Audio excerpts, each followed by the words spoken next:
Well, thank you, Judy, for that very generous introduction, and thanks very much to the Radcliffe Institute for giving me the opportunity to spend a year here. It's been just rejuvenating to be here amongst so many diverse scholars and artists and writers, all pursuing their projects with such energy. So today, I want to tell you about my work here, which is, as Judy was saying, a new direction for me, applying polymer physics and theory to try to help in a larger project, which is to develop new polymers for solar power. The original title of my talk was some very complicated thing, and it should have been this. And there should be a question mark at the end here, since this is prospective. These materials are not by any means commercial yet, as you'll see. Where I'm normally located is Penn State. This is our iconic Old Main, viewed across Old Main Lawn. So the outline of my talk, I'll begin with a summary and introduction of current trends in solar power, present technology, how it's being applied, and give you sort of a status report on where we are in terms of solar power being an important contributor to power in the world. I'll then talk about how solar cells work briefly, and I hope in an understandable way, in order to motivate how one might develop a new kind of material different from what we use now for making solar cells, and why we might want to do that, and then how we might do it, how we would think about designing those polymers. And I've used the word polymers about 6 times, and Judy neatly introduced them as long-chain molecules, and trust me, I'll tell you, with pictures what they are and why they might be useful for this purpose. And then I'll talk about how theorists can help in this project. I'm a theoretical physicist, but not the sort that you think of when you think of a theoretical physicist. I don't work on your universe or black holes or supernovas or superconductors or absolute zero or quantum entanglement or anything like that, but just mundane properties of solids and liquids and where those properties come from and how to design them in. So how theorists can help in this project, and then at the very end I'll give sort of an example that illustrates a style of our thinking, how a theorist might work on this problem.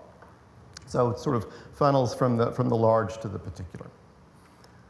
So arguably the greatest technological challenge of the century is finding replacements for fossil fuels.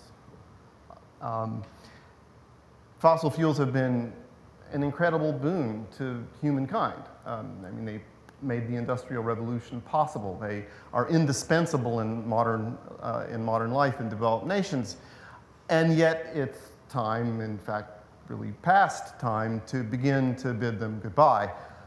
And the reason for that, as you're all quite aware, is climate change, global warming. And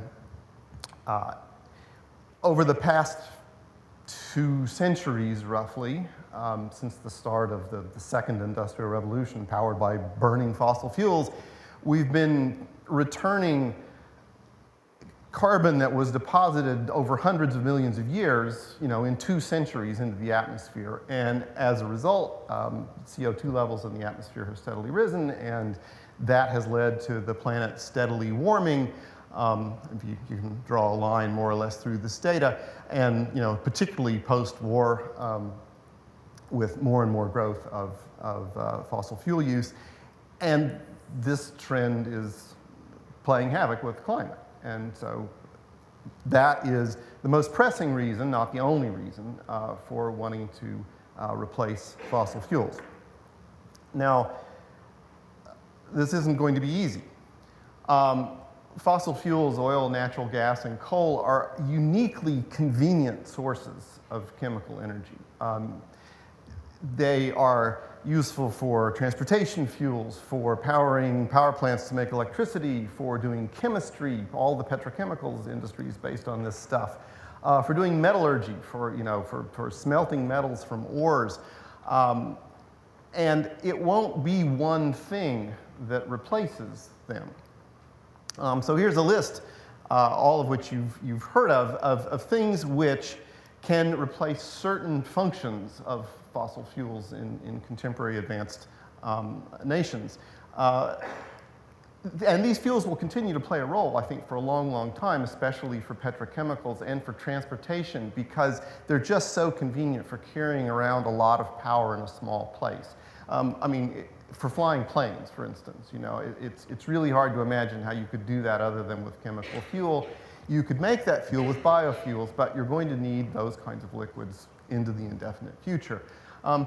Here are many sources, each of which can play a role in replacing these. Efficiency, you know, LED lighting and more efficiently insulated homes and things can be thought of as a source of energy and one that we really need to exploit.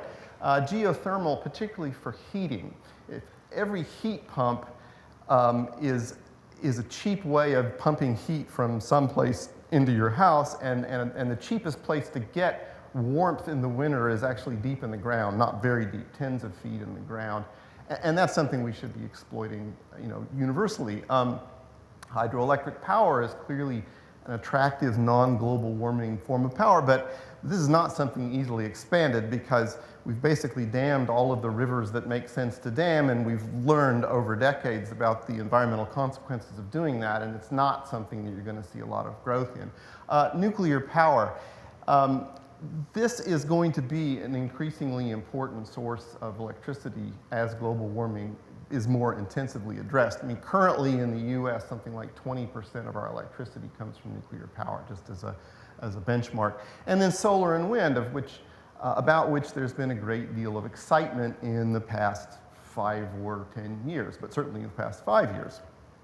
So this talk will focus primarily on solar, but you should bear in mind that it's one component of a large slate of replacements.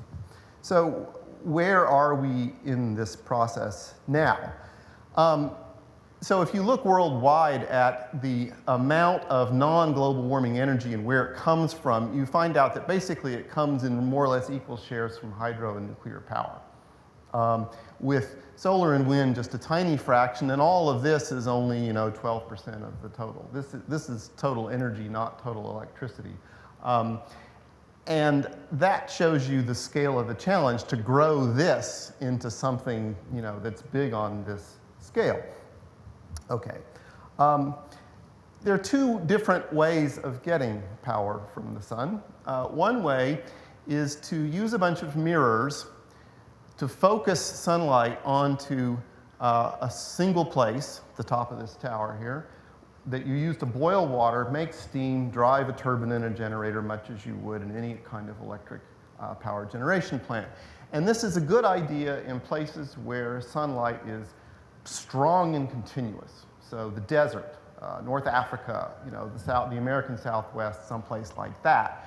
And this is photovoltaic, or what I'll call solar electric. It's a direct conversion of sunlight to electricity using those shiny little blue panels that you know. And this is a large installation recently opened in the UK. So that's what I'm going to be talking about for the rest of the talk. Progress in installing solar electric. To get an idea about the progress that we've made, it's useful to know where electricity is being consumed in the world, right? So this pie chart here gives you the headline story. China, the US, the EU, and Japan account for about 3/4 of the electricity use in the world. And so it makes the most sense to ask what those nations and regions are doing in terms of installing and developing solar electric. And here's a bar chart that shows that. What's the percentage of electricity in those places currently produced by solar electric? China and the US are still needing to make a lot of progress, around 1% each, okay? The EU and Japan substantially further along, around 5%. And Germany, if you were to separate that out from the EU, is still further along, with something like 10% of the electricity from solar, about equivalent to nuclear power in Germany. And this, not because the sun shines all the time in Germany, but because of serious political will to do it. And also because the cost of electricity in the EU is something like 1.5 to 3 times as much as it is, for example, in the US. So this is sort of where we are. It's important then to ask how fast the installation of current solar technology is growing. This is a graph showing you how much new capacity is being installed each year. And you can see basically it's increasing by 10 of whatever this unit is every year. The amount installed is growing linearly.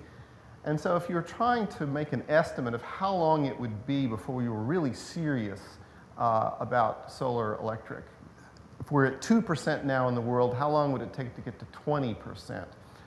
One thing you could do would be to extrapolate that, say that the rate of increase of installation was going to keep going, and then to figure out how long it would take to install enough to get to 30%, 20%. And the answer is about 30 years.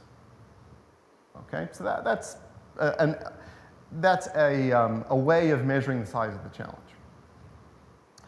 When something's growing that fast, sometimes it makes sense to plot it on a log scale. So for those of you who don't speak log, this kind of a graph is a special one in which each increment this way is a factor of 10, right? And so that's just a funny way of plotting things. And a line that's straight on this plot is what we call exponential growth. You know, like every 10 years it goes up by a factor of 2 or a factor of 10 or whatever. And you can see that roughly that's what's going on in terms of the growth of solar electric. And so this is 2% in the world now, and how long would it take to get 10 times bigger than that? That's one of these increments, and so I just draw a little line through here, and that's like a decade. So, you know, predictions are hard, especially about the future, as Yogi Berra said, but somewhere between 10 and 30 years is maybe reasonable unless other things intervene, where the world will have installed a serious amount of solar electric capacity. Okay. So the current technology that's being installed, you know, on rooftops and farmers' fields and so on, is those blue, you know, sort of shiny blue solar panels that you know, is based on silicon, the element silicon, and they're made in great big plants. Silicon, basically the same stuff that computer chips are made out of. And in fact, the material is not that different than what computer chips are made out of. And it's a pretty involved process to make that stuff. It involves, you know, clean rooms and bunny suits and robots and, you know, and then eventually you get panels that you can install someplace. At the heart of it all is the metal, well, actually semiconductor, but anyway, shiny, metal-y looking stuff, silicon, which is very carefully refined, very carefully crystallized. You know, you have to smelt it and melt it and do all this stuff and then slice it into little discs and assemble it into these cells. And it's a quite involved process. Nonetheless, prices have been steadily falling. Okay, and this is as a result of just slow, steady engineering improvements of scale, of building bigger plants, of just learning how to do it more cheaply and better. The making of these cells, and the prices have fallen to the point that, of course, it costs more if you're a person to install this on your roof than if you're a utility installing it at a huge scale. But if you take these prices and figure out how long, in terms of the cost of electricity, would it take to pay back the investment, then the answer is if you're a residential customer, it's like 20 years. This is without subsidy. This is at the price of 10 cents a kilowatt hour that we all sort of on average pay in the US, and 10 years if you're a utility. And that's, as I say, without subsidy. And I mean, that's not a financial estimate, but you see that you're getting to the place where these things are cheap enough to really be competitive. And that's the origin of the current excitement in installing them on a much larger scale. And so, then the politics of it matters, and it matters, whether you do or don't have subsidies and whether utility companies do or don't finagle the system so that it's somehow less advantageous than it used to be to install them on your roof and so on. These politics really matter now because it's at a place where the installation is really, can be competitive. And the situation should improve. And you can see that if the price of electricity as it is in the UK was 1.5 to 3 times more, you see that, this is really quite attractive. Okay, so when you're talking about growing something another factor of 10, you might wonder what other things might intervene to make that difficult. And there's a variety of things that might intervene. A silly question you might ask, I bring this up because I was trolling the internet looking for all kinds of things about this, and there was this, how much area would it need on the world to power the world in solar electricity, like 100%? Okay, well, it's a silly question because the world is a big place. I mean, really big compared to the area of cities. So you can hardly even see it, but that little square in Nevada, and this piece here, they've picked the parts which are really sunny. It's not a big area in the world. This is not a problem. Of course, that's not, if you installed it that way, you'd have to ask, what happens when the sun goes down and how do I get the electricity from Nevada to the places it needs to be? And obviously there are huge challenges the more you rely only on solar electric. And I'm not going to say more about that. A different, slightly more practical way of asking this question is, how much area of solar panels at the current efficiency, the kind that you go into Lowe's or Home Depot and buy now, how much area would you need per person to supply all the electricity in the US? And so, of course, the natural measure of area in the US is a football field. So you want to know how much of a football field each person would need, and it's like that much, 40 square feet or something.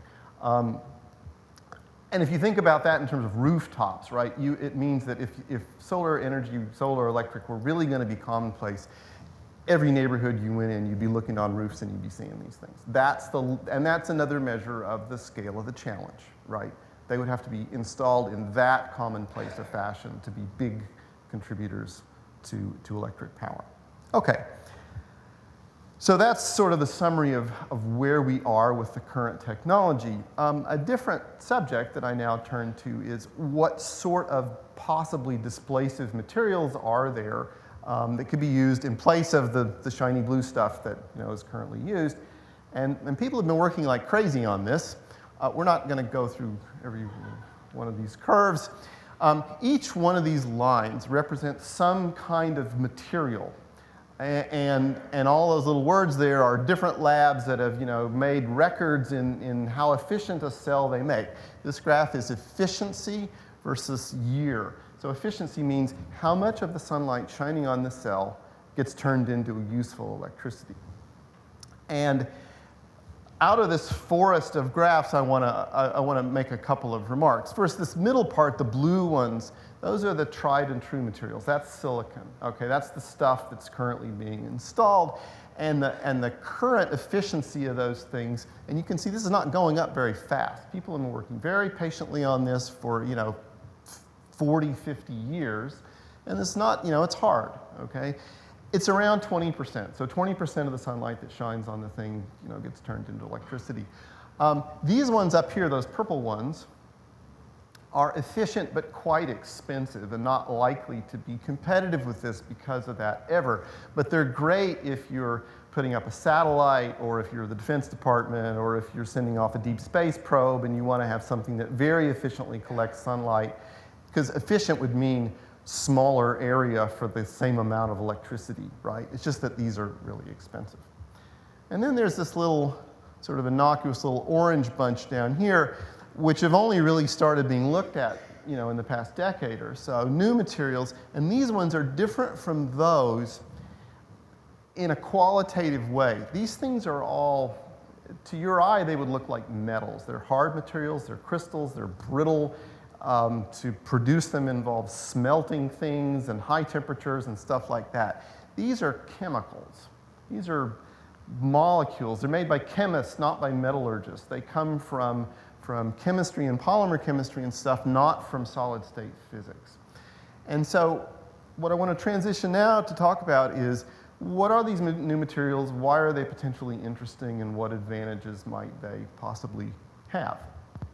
Okay, so these materials come, the polymer versions of them come from polymer chemistry. Okay, so still haven't told you what a polymer is, but Judy already did that, and I promise next slide it will tell you.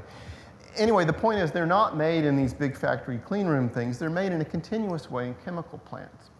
And they're made, well, cheaply, because polymers are things like plastics and stuff, and those materials are not expensive. And so these processes very efficiently convert, chemical raw materials into polymers. And the nice thing about them is twofold. One, polymer chemists have gotten really good at designing different polymers to have different properties and do different stuff. And two, they're very easily processed into different things that you want, like fibers and films and stuff like that. And so the vision, or hallucination or something, is that you could make a polymer that would have the magical property that when you shine light on it, electricity comes out, and then that you could make it into solar cells by kind of extruding it and printing on it and things like that, okay?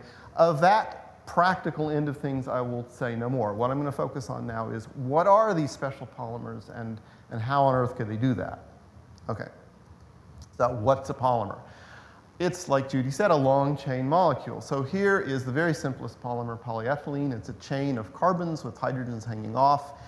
This isn't a very long one. Imagine one that was like hundreds of carbons long, okay? Sometimes we like to draw those with little balls and sticks to kind of give more of an idea about where the atoms are.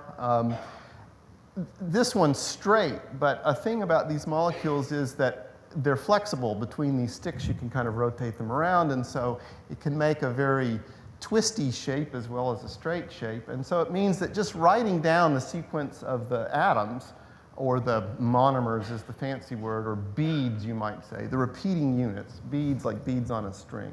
Writing down what beads they are isn't the end of the story for how the material behaves. You need to know whether the chains are maybe all lined up, like spaghetti immediately out of the box, or whether they are more all tangled and twisted up, like spaghetti after you cook it, or somehow in between. And it matters hugely what the properties of the material are between one and the other. So, okay, polymers,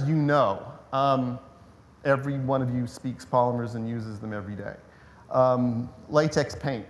The stuff that, not the color part, but everything else that makes the film on the wall, that's a polymer. Polycarbonate that DVDs are made out of. Polyvinyl chloride, PVC plastic wrap for food. Polypropylene for fibers and jackets. PET that all Coke bottles and things are made out of. Nylons, rubber for tires. Kevlar in bulletproof vests. There's two different kinds of polymer in diapers, the kind that absorbs and the kind that holds it all in. And what makes them all different are the beads that are strung together by the polymer chemist. They're all long chain molecules, but they're chains of different beads. And it's a very long story about where all these properties come from and why these fibers are soft and why these polymers in there are absorbent and why these ones let just the right amount of moisture go through and all that stuff. It depends on the translation from these beads, these chemical repeats, to the material properties of the whole stuff. And that's the job of polymer material science to figure out. Okay. So, to talk about how you would design a polymer to do the job of a solar cell, you need to say a little about how solar cells work. Okay. So, solar cells convert sunlight to electricity. Okay, sunlight comes in little indivisible packets called photons, okay? And so photons come in as the sunlight is impinging on the little blue stuff, and the little blue stuff is a thin film of silicon material, and the sunlight gets absorbed, the photons get absorbed, and each time a photon gets absorbed, it makes something called an exciton. Okay, I'm going to explain what that is in a minute, but right now you can think of it as just a little close pair of a positive and negative charge. And this film of solar cell stuff is actually two films together. One film tends to pull the electrons toward it, and the other one tends to pull the negative charges, and the other one tends to pull the positive charges. So the exciton, if it wanders to this interface, can separate there. And if it separates, then it would pile up the negative charges on one side and the positive charges. But remember, opposite charges attract. They'd like to get back together again. And so if you give them a wire out the top of the thing through a light bulb and down to the bottom of the thing, they can get back together again by going around the other way. Okay, and that's how the thing makes electricity, roughly speaking. Here's sort of a close-up of the same thing. The photon comes in, makes this exciton, about which I'll say more in a minute.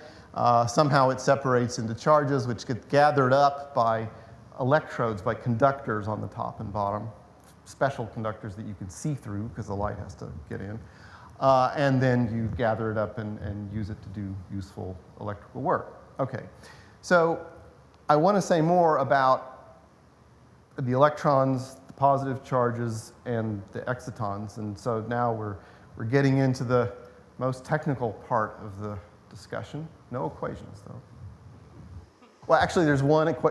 Keep your eye peeled for the equation that comes late in the talk. There's one that slipped in. Okay, so I want to give you a little cartoon about what it looks like inside silicon. This is not a very accurate cartoon, but it's good enough.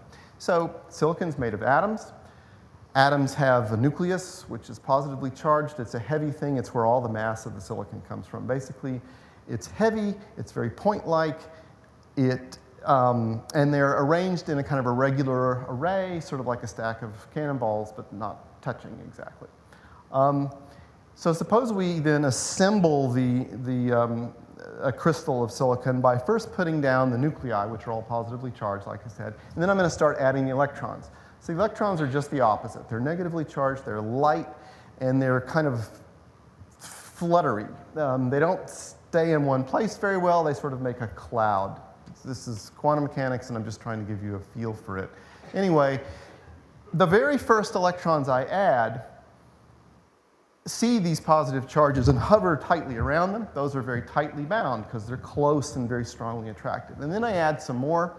I haven't yet added enough to cancel all the charges. Those ones are less well bound. You add some more, less well bound. And the very last ones you add are having a little trouble finding a good place to be, and they sort of sit joining the different atoms together, and that makes bonds that holds the silicon together.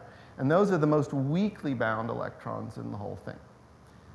And now it's neutral because I added back just the right amount of charge, and all the equal and opposite charges are more or less happy in a chunk of material. Okay. And now I add an extra electron. Where did it come from? I don't know. I put it in there. And it needs to find a place to go, and so there's not any very good places, but there's the best available place, and so it looks maybe like that.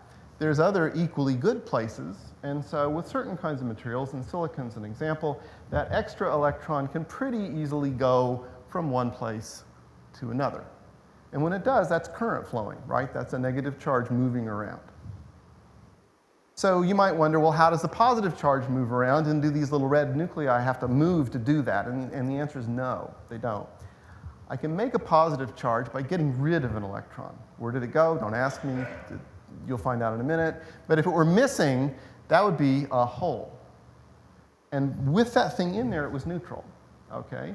So when I take it out, there must be a positive charge there someplace. It's a little excess right around in there. Okay?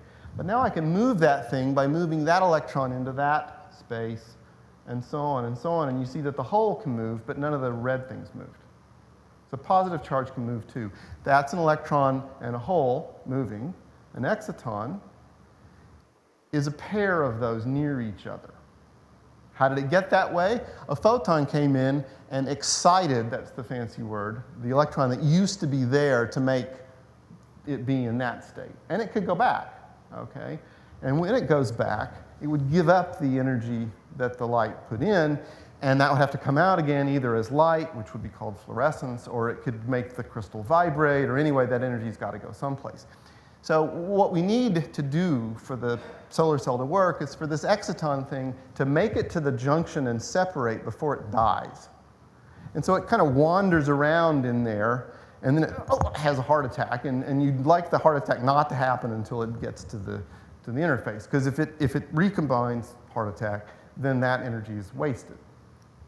Okay, so excitons. Oh, heart attack. Okay, so this is crystalline silicon, or a cartoon of it, but we're pursuing a somewhat different strategy when we make solar cell materials out of polymers. And in a slightly hyperbolic way, it's inspired by nature. Okay, so plants, have chlorophyll in them. If there are biologists here, I apologize for the sin I'm about to commit in describing what this does. And so chlorophyll absorbs sunlight and produces initially something very like an exciton, a separated electron hole pair, which it then uses to do chemistry, doesn't make electricity. It makes all the molecules that plants make out of water and CO2 and trace minerals in the water and stuff.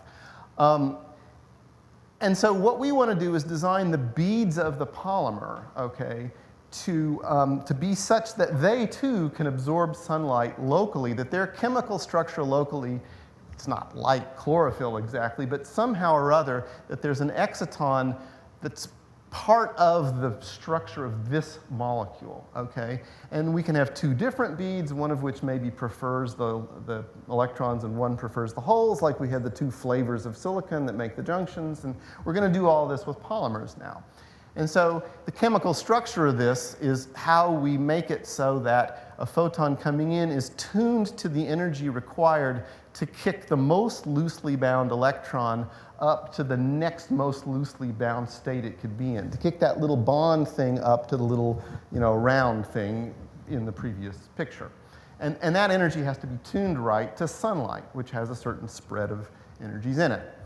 So nice thing about polymers is we've got a lot of different beads, and chemists know how to make them. Also, that they're stuck together in a line. So at least in one dimension, there's a connection, because we need these charges to move around and get out. And so it turns out that the electron cloud along this chain is nicely connected so that charges can move around. If you put a hole on that thing, it can move back and forth. If you put an electron on the thing, it can move. So this is looking promising. There's a bad problem, though. One thing that silicon's really good at, that hydrocarbons, that the molecules we're using to make this stuff out of is not so good at, is making the exciton happy. And that's called screening. So now I want to try to describe screening, and this will be I think my last technical slide. So suppose you have an isolated charge, and I just plopped it in there. And this is not a very good place for it. And a way of making this a slightly better place is if some of these electrons around it, which it repels, remember, because like charges repel, would just get out of the way a little bit. Do you see that? Back up and do it again.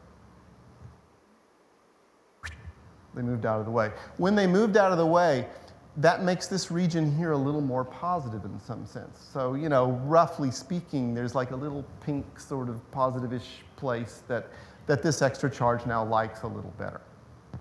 Okay, so there's a rather strained metaphor here having to do with people on their own in a bar, okay, which are like isolated, unscreened charges, somewhat susceptible to attraction from opposite-signed charges. But if they're there with their friends, they're screened. They're happier in their local environment and less susceptible to attraction from distant charges. Okay, so the thing is, silicon's really good at this, and the polymers, for rather fundamental reasons, are not quite as good at it. And it means that the excitons tend to die faster, and this is bad. So this is a problem that has to be solved in order for these materials to be practical. And so a way of solving it, if you could do it, so the thin film of those bluish silicon solar cells is about as thick as your fingernail, okay? And the excitons can wander around in silicon that far and find that junction, okay? But it turns out that you need to make many, many more junctions between the stuff that likes the positive and negative charges in the polymers to give the exciton any chance of finding the interface before it dies. And so you need like a really, really fine grating, 10,000 times finer than your fingernail to make this work. Otherwise, the excitons will have their heart attack before they ever get to the junction to separate. So how do you make really, really fine stripes or structures in some material, way, way finer than your fingernail? And the answer is you teach the molecules to make it themselves. So what on earth? Okay, so polymers are really hard to mix, different species of polymers, because, well, you know, oil and water demix, right? But oil and water are very different in their chemistry, kind of. And so you might think, well, it's easy to mix things. You just make them similar to each other. And indeed, if you want to try to mix polymers, that's what you do. But they're long. And so if there's any little difference between the two that makes a polymer prefer its own species, it gets multiplied over the whole length of the chain to the point that the driving force for a whole molecule to separate is large. And so it's really hard to mix polymers. But if you stick two dissimilar polymers together with an unbreakable joint, you bond them with the same kind of bond that holds the beads together, then they can't do that. And then what's left of them is that they can locally separate into regions rich in one and rich in the other species. And the length scale of that separation is set by the size of this molecule, by the coils, and they're small. Okay? So what you tend to get are layers if the two halves of this thing are sort of symmetrical, equally long and bulky and stuff like that. But actually, polymer chemists know how to make other structures, all kinds of fancy things, cylinders of one kind and the other, and spheres of one kind and the other, and so on. But the point is that the length scale of these structures is right around what we need to have enough junctions between the two species for the exciton to have a chance of getting there before it dies. And this is just an electron micrograph of a totally unrelated material, but just showing that these stripes occur in a sample that hasn't been specially prepared in any way. You just put the polymer down there and it organizes itself. This is called self-assembly. Okay, so we then have kind of a big design problem. We've got a certain set of goals about what we need the material to do. We need the energy of the exciton to match sunlight. We need the light to be absorbed through the film. We need the excitons to make it to these junctions, and we need the charges to get out. And that implies, because we have this story about how the material is behaving, sort of intermediate properties that we need to be true, having to do with this self-assembled structure. I mean, we need the beads to have the right exciton energy, and that you try to get right by looking at the chemical structure. And there's a chemist, for example, here at Harvard who has been very influential in sort of pre-screening a whole bunch of different beads that you might construct for whether their energies are going to be right for sunlight and also whether they'll be right for attracting positive and negative charges. And that's one part of the problem, but not the whole problem. You do this self-assembly trick, as I described, and then what we've talked about not very much is the need to get the charges out of the sample. They need to be able to move relatively freely. And I sort of blithely said, well, they can move down the chains pretty well. You might wonder about between chains and other sort of things like that. So having this intermediate picture of what's going on in the sample, you see, helps to sort of focus the properties of the material that you need to make this work without trying to start from the molecule structure, right? Because there's an intermediate level of behavior. Okay, so this is a big project which people are in the middle of, trying a whole bunch of different chemicals. The polymer chemists make them, experimenters make measurements on them, engineers make films and test them by shining lamps that look like the sun and making measurements of how much electricity comes out. What am I doing? Well, none of those things. I have colleagues that do those things. So how can theory help in this? Well, by making estimates about whether it's ever going to work. By taking the pictures that I've described and making quantitative estimates about, for example, the properties of the excitons that you need to be true. So, for instance, I've described this sort of story where, so here's one of these little regions, and there's the nearest junction right there, and I'm an exciton, and there's no driving force for me to go there, so I'm just kind of wandering around thermally. How fast does that happen? Eventually I have a heart attack. Did I make it to the interface? So I need to know two things. I need to know, like, how fast does it wander, and how long does it live? And so the hope is then to be able to make estimates based on the particular molecular structures of those things to see, are we even in the ballpark? Okay, and which molecules might work better. and how much does the polymer structure, that straight spaghetti versus curvy spaghetti, have to do with any of this? Okay, so I transition now into the third or fourth, or anyway, n-first topic of the talk, which is, what does a theorist do anyway? So the recipe for the moving of these charges, the theory for that, is Schrödinger's equation, is quantum mechanics. Quantum mechanics is the story of how, well, I mean, the story of how all small lightweight particles move, but in this particular case, it's the story of how the electrons move. So here's Schrödinger. He was an Austrian physicist working in the 1920s. Here's a bust of him at the University of Vienna, where he was situated. It's simple to write, but there's a lot of stuff packed into that H there. Hard to solve. The Austrians are very proud of him. This is, of course, before the EU, but I mean, here he is on the 1,000-shilling note. He was even on a stamp. It's nice to see physicists get that kind of recognition. So the Schrödinger equation's easy to write and hard to solve. For us these days, it's something that you need computers to solve, and that's not very helpful to say. What do computers do anyway to solve an equation like that? Well, the Schrödinger equation fundamentally is an equation for how the electron cloud evolves in time, okay? So what computers are really good at doing is taking a number and changing it based on what other numbers around it are doing. And so this time step is discrete, you know, and the numbers are discrete. And so the cloud is like a continuous, you know, thing that's everywhere in space. So what we do, roughly speaking, is to make an array of points on which we represent the cloud. So at every point here, you'd say the cloud is this strong or that strong or the other, and then the computer updates the cloud by saying, well, if the cloud is this strong at this point and the neighboring ones are doing this, then the cloud changes in the following way. So that's how you make the program, that's how you make a computer be able to do a calculation like this. And people are very good at this, but it's a really hard problem, because it doesn't scale very well, to come back to something that Phil talked about in his talk some months ago. We can solve small quantum problems pretty well using modern methods, but not big ones. So suppose you were able to solve some interesting quantum mechanics problem with a certain number of atoms that fit into a box this size.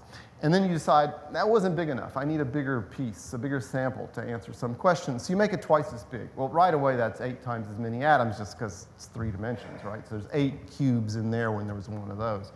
And you might think, oh, 8 times as long to run on the computer, or 8 times as many computers, no problem, except it isn't that. It's 8 times 8 times 8 times as many, and that's 512 times as much time or computers, and that runs away really fast.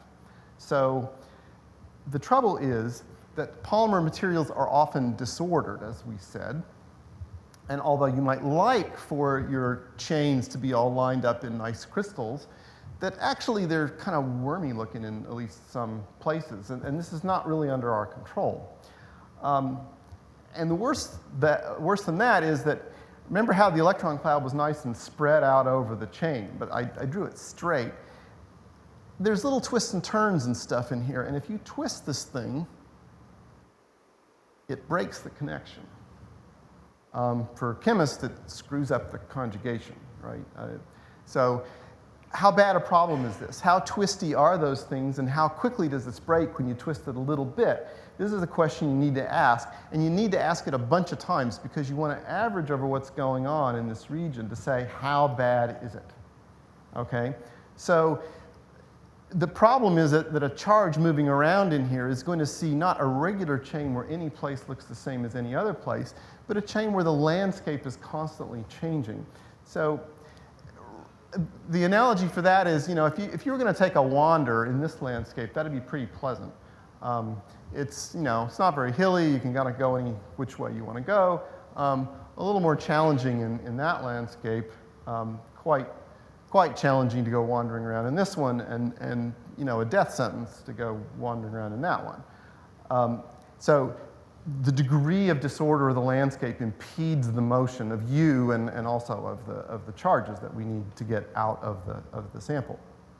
So we want to do a kind of averaging over the different shapes that the molecule might make, and so we just need a whole bunch of snapshots of those shapes, and then we need to do the quantum mechanics problem over and over again somehow. The shapes are rather easy to get because Newton's equations are pretty good for molecules, and they're a lot cheaper to solve, and so we can just make movies. And the snapshots from the movies give us different ways that the chains could be lined up. And then we have to do quantum mechanics problem over and over again on, unfortunately, a rather big piece. And so that brings me to my very last topic, which is really short. Coarse-graining. So this is an example of a sort of recurrent trick in physics.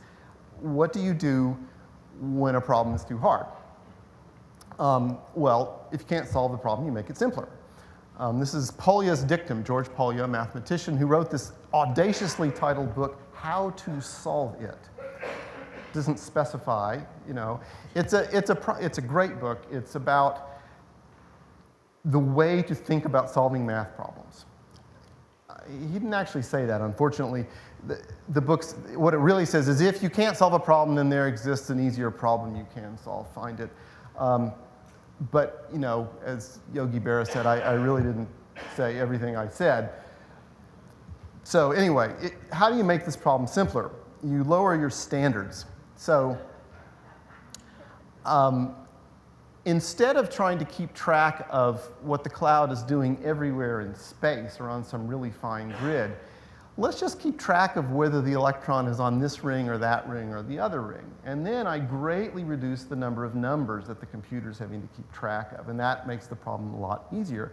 And interestingly, the form of it's kind of the same, because here what happens is a little bit of the cloud kind of hops from one point to another depending on nearby points, and here a little bit of the electron hops from one place to another on the chain. And so I just lower my standards about what I need to know.